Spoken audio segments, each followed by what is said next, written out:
Good afternoon. I don't have anything, but I'll say apologies from the top. The president has a speech scheduled at 1:30, so if I have to wrap a bit early today, that's why. So let's get to it. Sure. Yeah. I'd like to ask you about Transnistria. Here comes Matt complaining I'm on time again. It was like 45 seconds. Go, go ahead. Good. Yeah, no. It's so the separatist authorities there are asking for Russia for protection, extra protection. What is your take on what's happening there in that region? So, given Russia's increasingly aggressive and destabilizing role in Europe, we are watching Russia's actions in Transnistria and the broader situation there very closely. The United States firmly supports Moldova's sovereignty and territorial integrity within its internationally recognized borders, and we continue to encourage Chisinau and Tiraspol to work together and identify solutions to pressing concerns of communities on both sides of the Dnistru. Matt, do you want me to come to you now? Okay. I'm still trying to, I think it was 2 minutes. Digest I think it it. was 2 minutes. It was supposed to be 2 minutes. yeah, well, Whomever, go ahead. time is relative. Time is a flat circle. I just want to ask a little bit about the settlements, Matt. So after Secretary's announcement last week, Israeli Finance Minister Smotrich doubled down on those plans, and he said, Israel will continue expanding the settlements in the occupied West Bank. I mean, first of all, do you have a response to that most recent announcement? So my only response is that we are going to continue to be very direct with the government of Israel, both privately and publicly, that we think that their settlement program is both an obstacle to peace and inconsistent with international law. Right. This seems to be another topic between Israel and U.S. that you guys are increasingly at odds, and diplomacy, whatever you're saying to your Israeli counterparts, does not seem to be working. You're unable to convince them, and you're also pushing for a two-state solution. And so what are you going to do differently to get Israeli counterparts on board? How are you going to reconcile the expansion of the settlements with the two-state solution that you're pushing for? So first of all, I'd say that disagreements between the United States and Israel over settlements in the West Bank are something that date back far beyond the outset of this administration. These disagreements go back decades, in fact, over multiple administrations of both parties in the United States and multiple governments of Israel.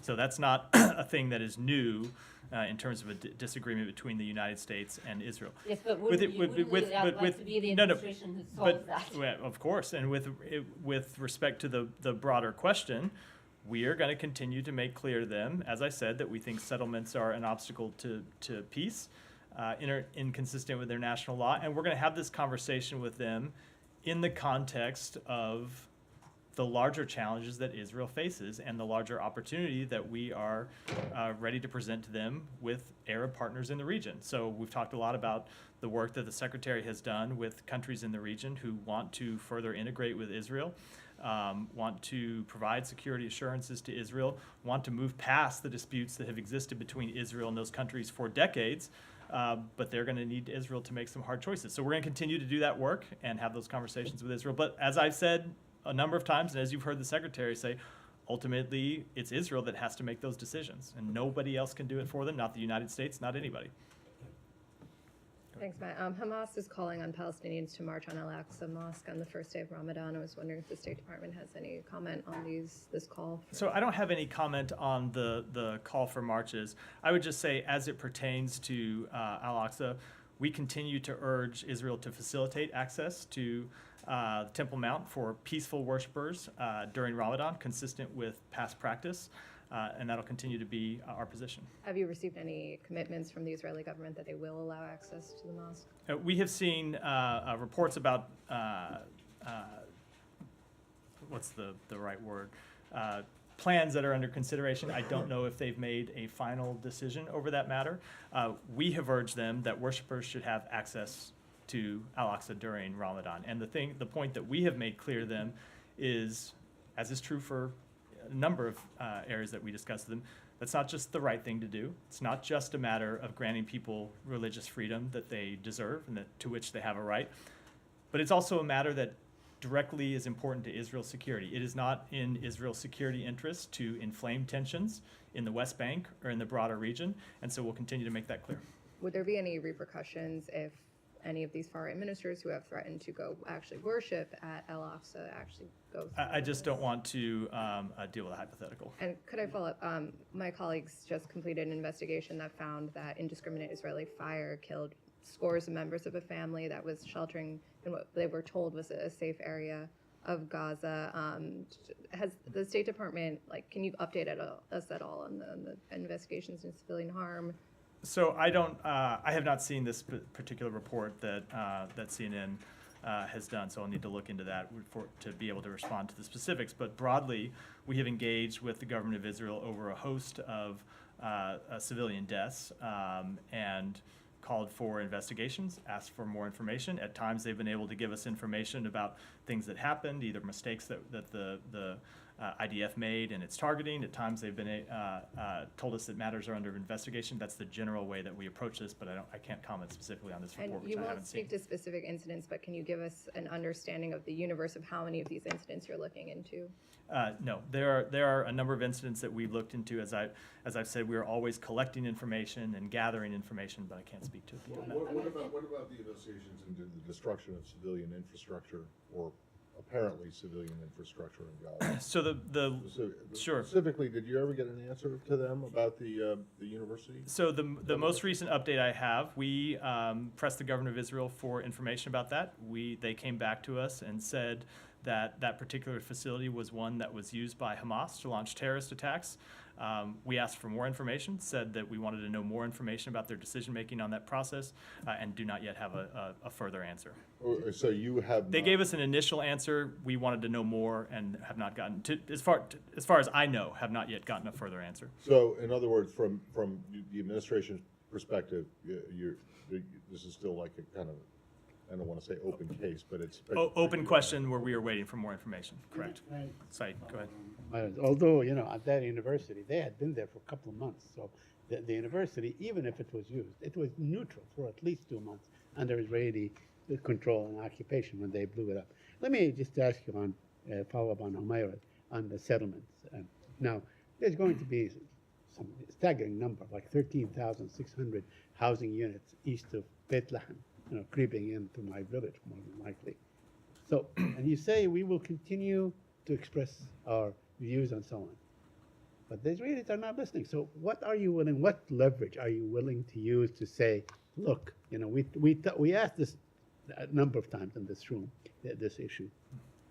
Will there ever be will we ever reach a point where you say, okay, you continue to do this, we're going to do this in return? So, Saeed, I think, again, sometimes, we've discussed this before, there is a Right. mistaken belief that the United States is able to dictate to other countries' sovereign decisions. That Israel makes its sovereign decisions. We make clear where we disagree with them.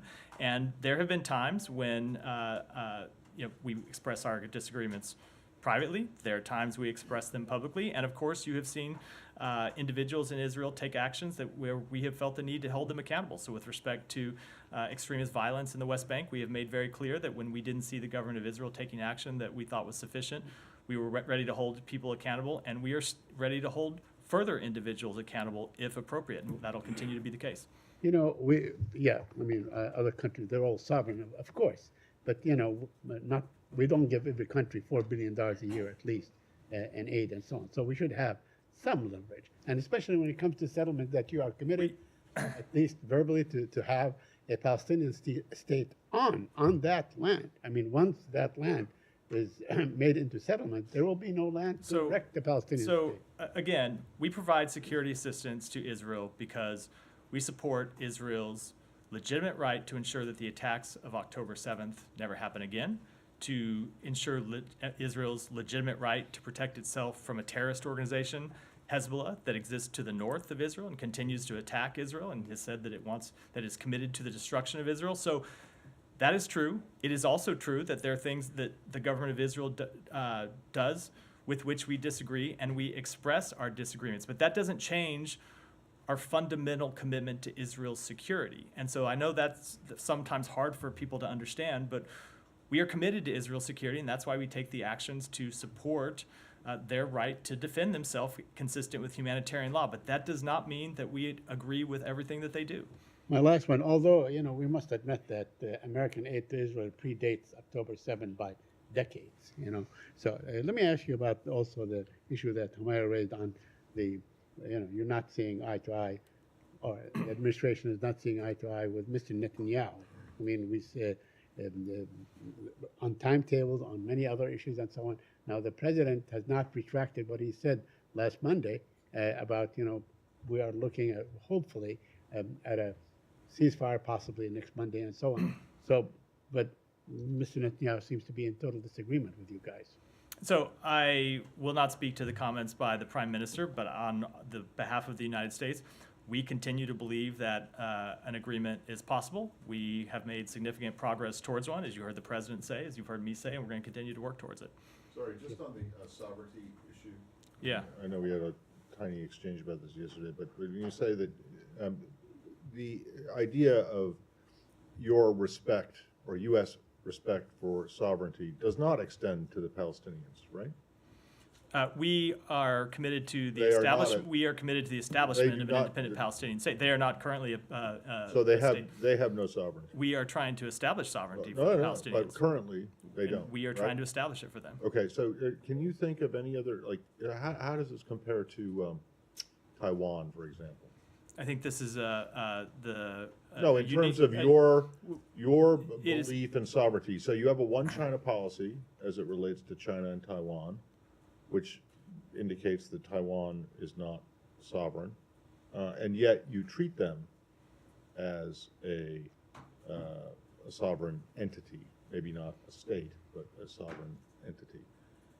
With the Palestinians, do you treat them with the same kind of regard, that maybe they're not a sovereign state, or you do not recognize them as a sovereign state, but at least they have a right of self-determination? So we do not treat them as a sovereign state, but we are trying to establish an independent Yes, Palestinian state. okay. I know. Well, Just let trying is- me get to the answer. And we do support self-determination for the Palestinian people.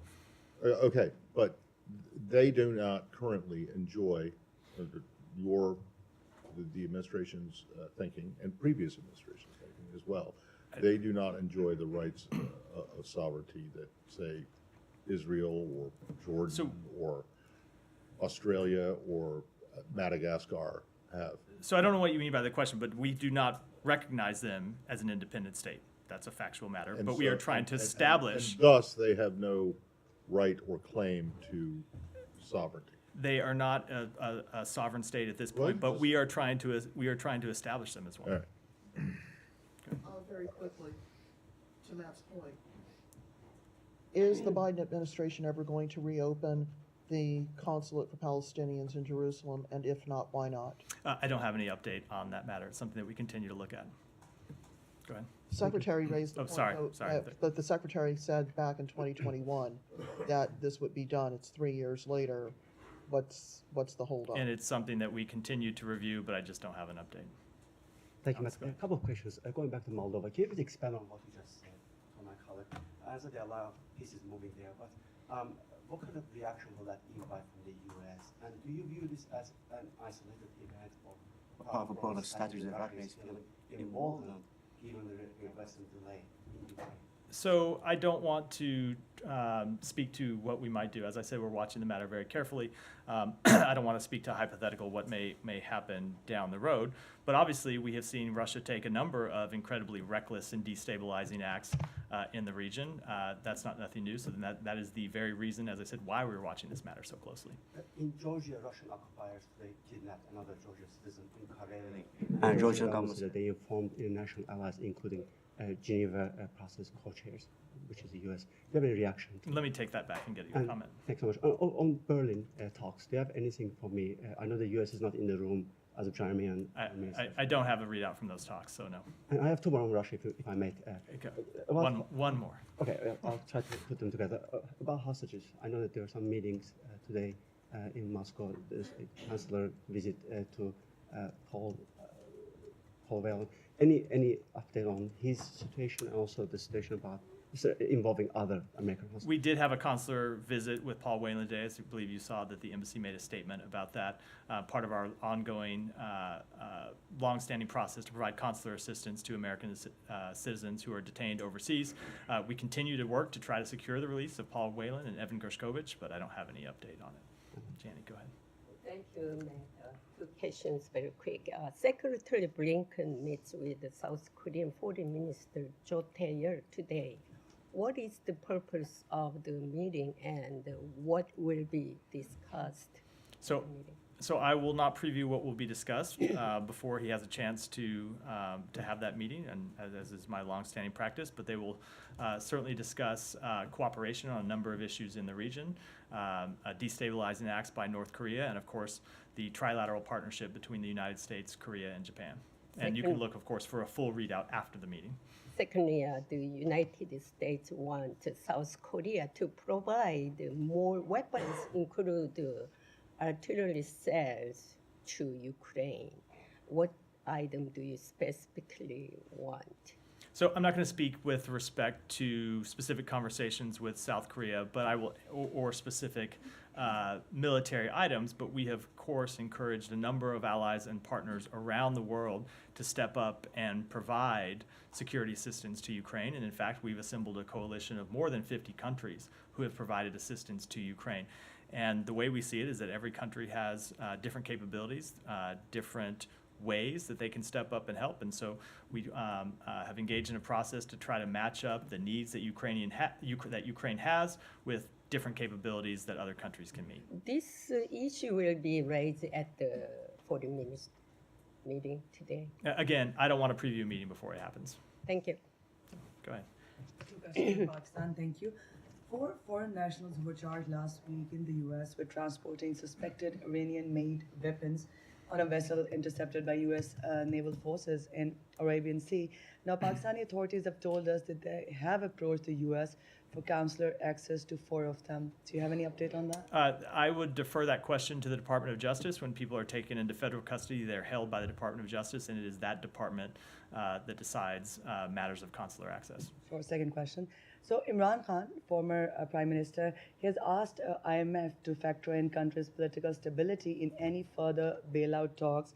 And as US knows, that Pakistan needs $2 billion loan in March to be able to avoid economic breakdown. How do you see this effort on PTI's part to be contacting IMF and also talking about election rigging?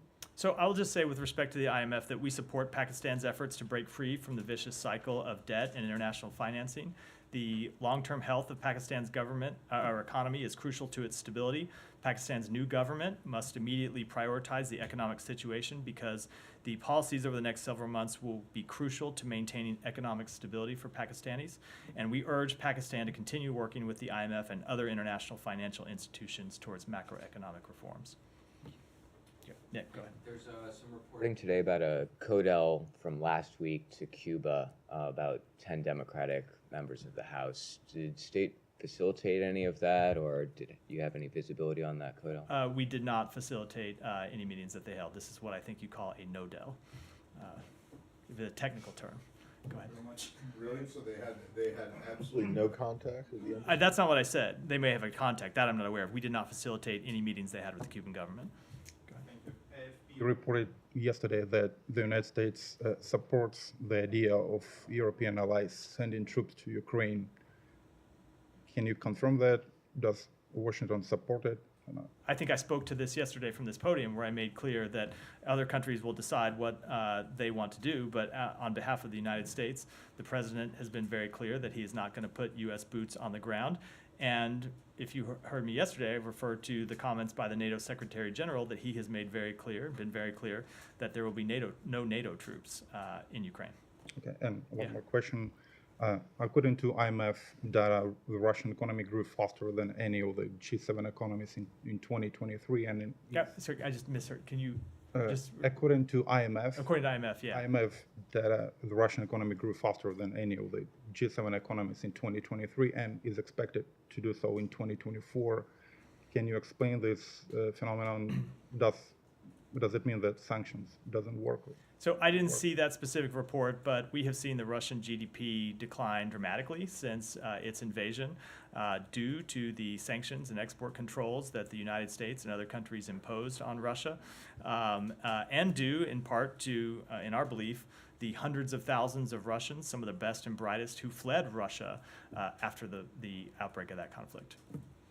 Go ahead. States is helping Pakistan in the energy sector, and recent projects help Pakistan addition of 4,000 megawatt of energy capacity in Pakistan.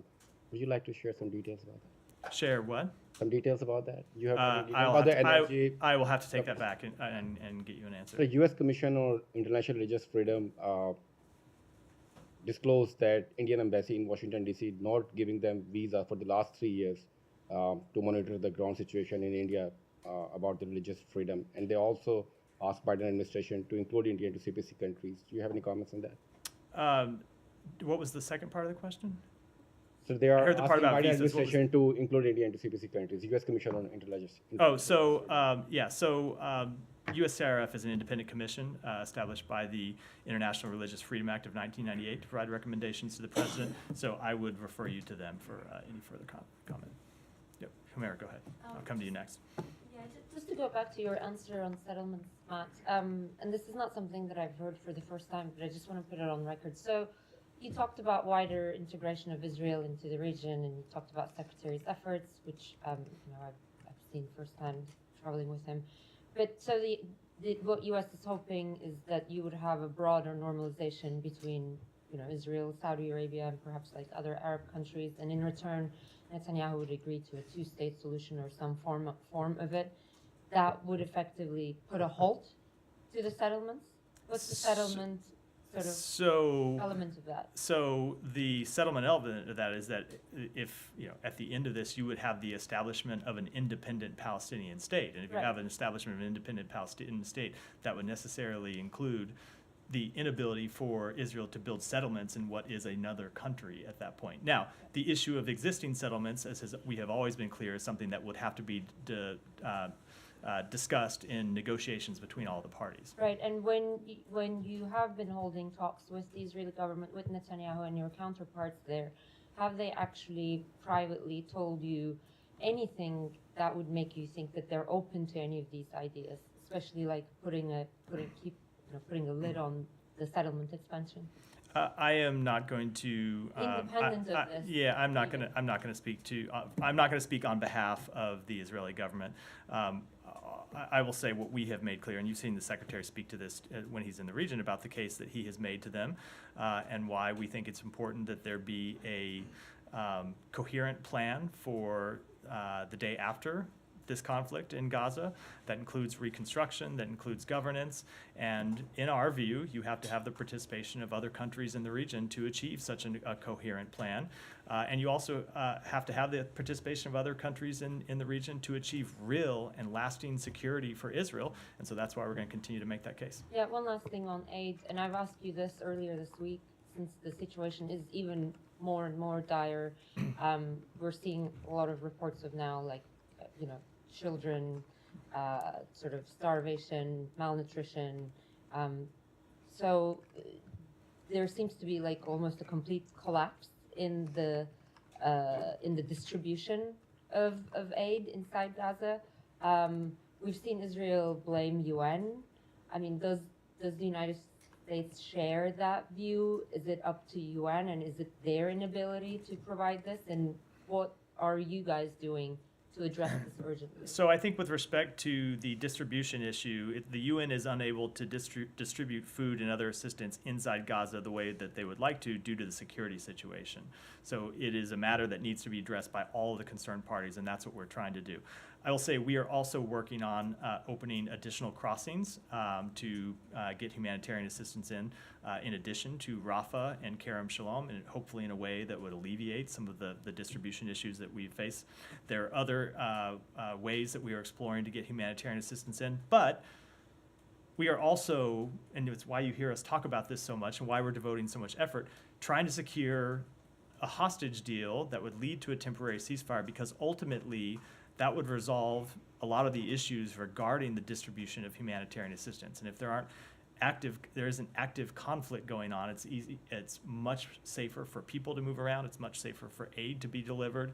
And then because there's more aid coming in and more aid being delivered, the people on the ground aren't in such a desperate situation that you see looting of convoys and that sort of a security problem as we've seen in the last few weeks. Yeah, I understand the emphasis on the hostage talks, but we're talking about dates like March the 4th, and some people even call that like optimistic. We're talking about March the 10th, the start of Ramadan, but you know, what we're seeing inside Gaza right now is like much more urgent. Yeah, no, than that was what I was speaking to with the first part of my answer, is why we're trying to resolve the security situation that has led to trucks being unable to move freely. We're trying to get an additional crossing open. This is independent of a potential hostage deal, and we're exploring other ways to get humanitarian assistance in. We're not just waiting for a hostage deal. We are trying to address that issue now, while also recognizing that the best solution to the problem would be a temporary ceasefire. Right. By the way, how is the third opening of the crossing will help the distribution problem inside? I don't want to speak to that now. It's something that we're pressing on, and if and when I have more details, I'll speak to him from here. Yeah, go ahead. I told her I'd come to her next. I'll come to you after. Go ahead. Recently, an Austrian hostages was released by Taliban regime with Qatar mediation. As we know, there are some American hostages in the Taliban prison, including the Ryan Corbett. Is there any negotiation between United States and Taliban for releasing American hostages from the Taliban prison? U.S. officials have consistently pressed, including in meetings with Taliban representatives, for the immediate and unconditional release of Americans detained in Afghanistan, noting that these detentions are a significant obstacle to positive engagement.